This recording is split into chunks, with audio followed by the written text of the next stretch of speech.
പെണ്ണെ കല്യാണം കഴിച്ചാലേ ഞാൻ അതിനെ ചുമന്നിട്ട് നടക്കേണ്ടി വരും. അല്ലാതെ എന്നെ നടക്കാനുള്ള ആവത് എനിക്കില്ല. ഞാൻ എങ്ങനെ അവരുടെ മുഖത്ത് നോക്കി വേണ്ടാന്ന് പറയൂന്ന് വിചാരിച്ചിങ്ങനെ വിഷമിച്ചിരിക്കുമ്പോഴാ എന്റെ ഭാഗ്യത്തിന് പെണ്ണ് തന്നെ അപ്പുറത്തുനിന്ന് പറയുന്ന ഞാൻ കേട്ടു, ആ കൂലൻ എനിക്ക് വേണ്ടാന്ന്.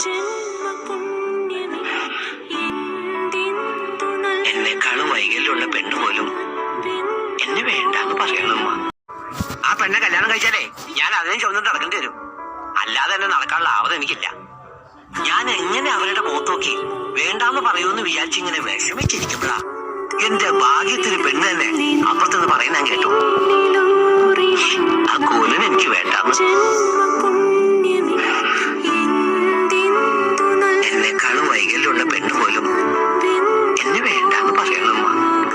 ഉമ്മക്കറിയോ, ഇതുവരെ വന്ന എല്ലാ ആലോചനകളും എനിക്കിഷ്ടായിരുന്നു. തോമേട്ടനറിയാം, അവർക്കെന്നെ വേണ്ടാന്ന് പറയുമ്പോഴാ പെണ്ണിന് നിറം പോരാ മുടി പോരാന്നൊക്കെ പറഞ്ഞ് ചുമ്മാ